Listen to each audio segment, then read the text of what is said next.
भागवत का सप्तम दिवस है। सप्तम दिवस की कथा हम करते हैं।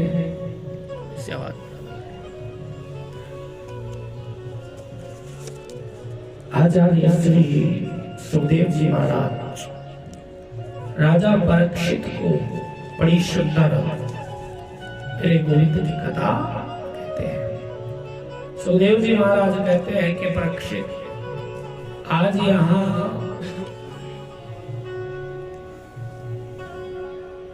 माता रुक्मिणी जी के साथ मेरे गोविंद का विवाह होता है। सुखदेव जी कहते हैं कि परीक्षित, एक बात मैं आपको बताऊं कि जो व्यक्ति जीवन में ज्यादा बढ़ता है, जो व्यक्ति जीवन में बहुत प्रगति करता है, उस व्यक्ति के शत्रु उतने ही ज्यादा हो जाते हैं। आज भगवान के घर पुत्र हुआ। रुक्मिणी जी ने प्रथम पुत्र को जन्म दिया जिसका नाम है प्रद्युम्न, जिसके जीवन में सुंदर कर्म का प्रकाश है, उसे कहते हैं प्रद्युम्न। लेकिन यहाँ मेरे गोविंद के शत्रु की भी कमी नहीं है। शंबासुर नाम का जो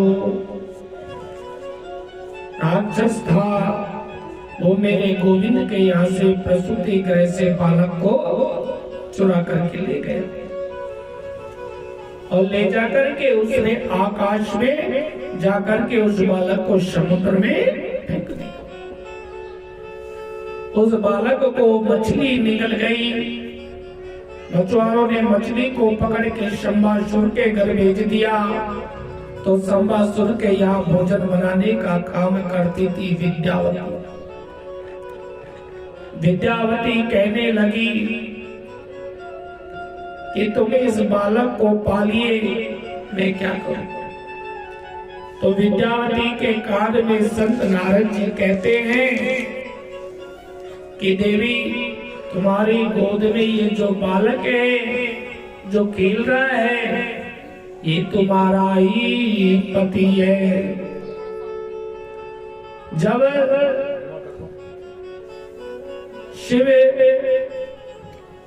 तीसर नयन उगारा, दीर्घत काम पयों चरिछा। भगवान शिव जी ने जब काम देवता को जला करके भस्म कर दिया, तो काम की पत्नी रति रुदन करने लगी। भगवान शिव जी ने कहा कि तुम्हारा पति काम द्वापर में कृष्ण का पुत्र बनेगा और शंबासुर के घर पर तुम भोजन बनाने का काम करना, वहां पर तुमको तुम्हारा पति मिल जाएगा। सो आज मिल जाता है। आज प्रद्युम्न महाराज बड़े होकर शंबासुर का वध करके पत्नी को लेकर द्वारिका में जब आए, प्रद्युम्न जी जब वहां से गए और जब आज आए हैं, तो भगवान श्री कृष्ण के 16,108 विवाह हो जाते हैं। बोलो कृष्ण भगवान की। देखो मैयाओ, यहाँ भगवान के 16,108 विवाह है, 16,108 पत्नियां हैं। लेकिन जानते हो, भगवान सबके सच्चे पति हैं, क्योंकि वो सर्व अंतर्यामी है। प्रथम विवाह रुक्मिणी जी के साथ हुआ भगवान का। दूसरा विवाह बालू की पुत्री से हुआ। जामवती की पुत्री जामवती के साथ में दूसरा विवाह हुआ। राजा परीक्षित बड़े आनंद से सुन रहे थे। राजा परीक्षित कहने लगे कि गुरुदेव, हमारी समझ में नहीं आया, बालू की पुत्री कृष्ण की पत्नी कैसे बने। सुखदेव जी कहते हैं कि राजन, द्वारिका में एक राजा आए थे जिनका नाम था सत्राजित राजा। सत्राजित राजा बड़े ही प्रतापी राजा थे और इनके पास में एक मणि थी, इस मणि का नाम था संतक मणि। यदि इस सुयंतक मणि का 10 घंटे रोज पूजन करते हैं तो इस मणि से 8 बार सोना रोज मिलता है। 8 बार सोने का अर्थ है 2 कुंटल सोना रोज ये मणि देती थी। एक दिन राजा सत्राजित इस मणि को गले में पहन करके भगवान श्री कृष्ण की सभा में आए। तभी भगवान बोले कि हे राजन, एक बात बताओ, आपके घर में कुल कितने सदस्य हैं?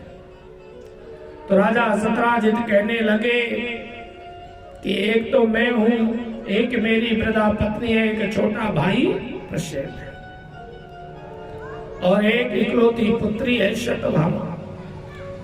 भगवान बोले कि इसका अर्थ तो ये हुआ कि तुम घर में कुल मिलाकर के 3.5 व्यक्ति हो। इतना छोटा सा तुम्हारा परिवार है और इतना सोना देने वाली मणिरत्न। राजन, इतना सोने का तुम क्या करोगे? तो ऐसे करो, इस मणि को हमारे खजाने में जमा करा दो। भगवान ने ये मणि अपने लिए नहीं मांगी, समाज के कल्याण के लिए मांगी कि गरीबों का हित होगा, दुर्भिक्ष पड़ेगा तो उसमें लोगों की सहायता होगी। लेकिन राजा परीक्षित बोले कि नहीं कृष्ण, ये मणि मैं नहीं दे सकता। भगवान बोले कि भाई आपकी चीज है, ज्यादा तो हम कह नहीं सकते। अब तो राजा सत्राजित मणि लेके चले गए। उनके भाई प्रसेन ने मणि को पहन लिया। प्रसेन उस मणि को पहन के जंगल की ओर शिकार खेलने गए तो किसी सिंह ने प्रसेन को मार के मणि ले ली। इधर से जा रहे थे जाम्बजी, तब जाम्बजी ने सिंह को मार के मणि ले ली और अपनी बेटी को खिलौना समझ करके खेलने के लिए ले ली। अब तो राजा सत्राजित सोचने लगा कि किसने मेरे भाई को मार के मणि दिया। फिर सोचा कि कृष्ण ही मेरे से मणि मांग रहा था, मैंने मना कर दिया, इसलिए उसने ही मेरे भाई को मार करके मणि दिया। आज मेरे गोविंद को इतना बड़ा कलंक लग गया, अब तो भगवान को रात भर नींद नहीं आई। देखो भक्तों, यदि काजल से कोई काली चीज है तो वो है कलंक। आज मेरे गोविंद गर्गाचार्य जी से पूछते हैं कि हे गुरु जी, मैंने तो कभी प्रसन्न को देखा ही नहीं और मेरे पास में आवाज आई है कि मैंने उसको मारा है। मेरे साथ ऐसा क्यों हुआ? मुझे ये कलंक क्यों लगा? तो गर्गाचार्य जी कहते हैं कि कृष्ण, तुमने शायद भादों के महीने में चतुर्थी के दिन चंदा देख लिया हो। भादों के महीने में चतुर्थी के दिन जो चंदा देखता है उसे कलंक लग जाता है। आओ तो भगवान श्री कृष्ण आज 10-5 लोगों को लेकर जंगल में गए। जहां प्रसेन मरे पड़े थे, उन्होंने देखा जहां प्रसेन मरे पड़े हैं, उन्होंने देखा कि सिंह के पैरों के निशान है। जहां सिंह मरा पड़ा था, रीछ के पैरों के निशान थे। रीछ के पैरों को देखते ही और मेरे गोविंद गुफा के दरवाजे पे आए। तो गुफा के अंदर प्रवेश किया तो जामवंत जी बैठे थे। कौन है कहकर बाहर आए और जामवंत जी कृष्ण को मारने के लिए। आज दोनों में बड़ा भयंकर युद्ध हुआ। युद्ध करते करते और जामवंत जी की नस नस ढीली। तो जामवंत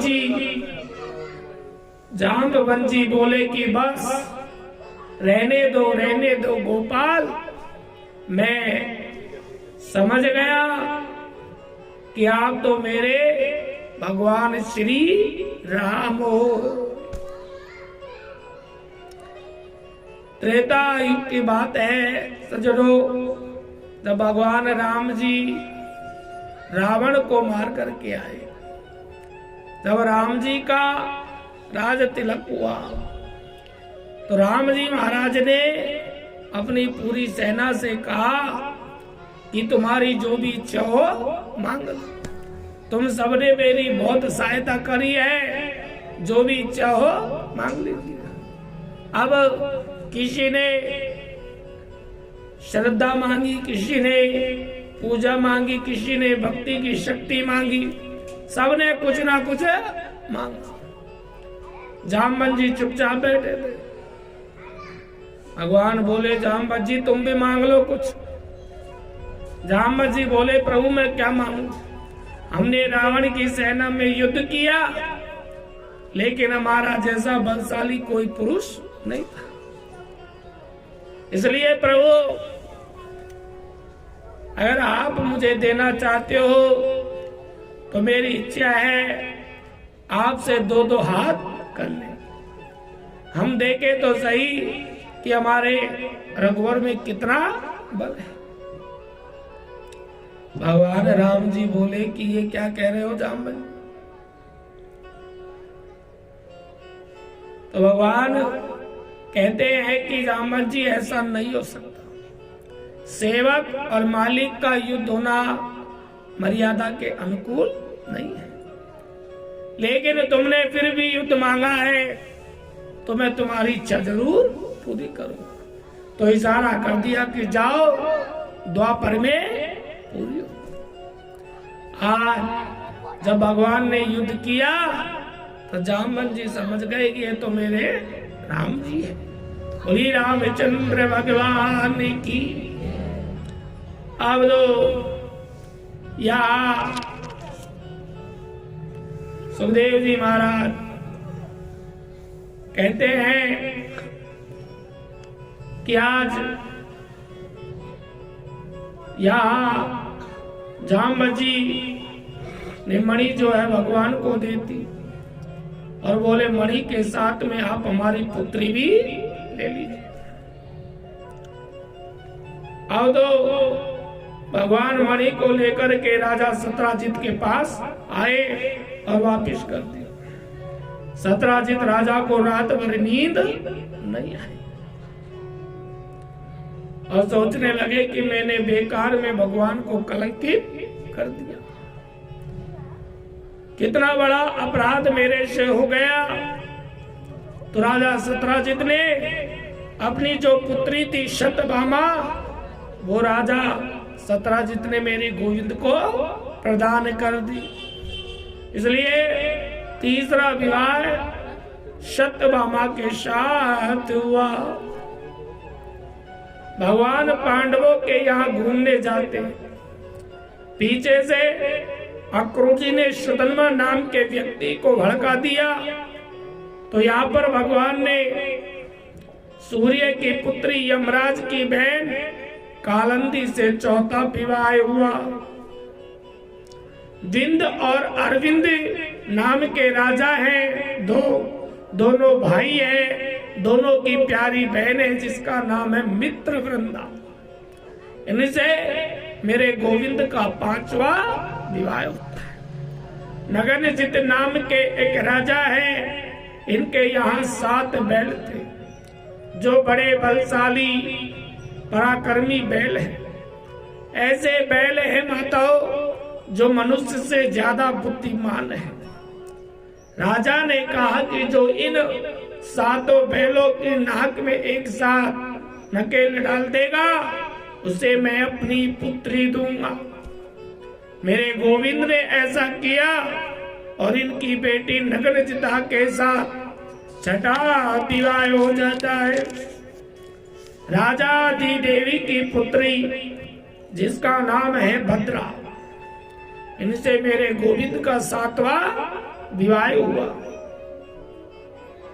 मध्य देश के राजा की बेटी है लक्ष्मणा, इनसे मेरे गोविंद का 8वां विवाह हुआ। एक राजा थे जिनका नाम है भौमासुर राजा, जो भूमि से उत्पन्न हुए थे, जो बड़े ही बलशाली थे और इन्होंने अपने बल का दुरुपयोग किया। बड़े बड़े राजघरानों में जाता और राजकुमारियों का हरण करके लिया। 16,100 रानियों को इसने बंदी बना लिया और मन में संकल्प लिया कि जब ये 20,000 हो जाएगी तो मैं इन सबसे विवाह करूंगा। तो आज मेरे गोविंद ने भौमासुर राजा से 16,100 रानियों को छुड़ाया और 16,100 रानियों को छुड़ा करके और भगवान ने इन सब से एक साथ विवाह कर लिया।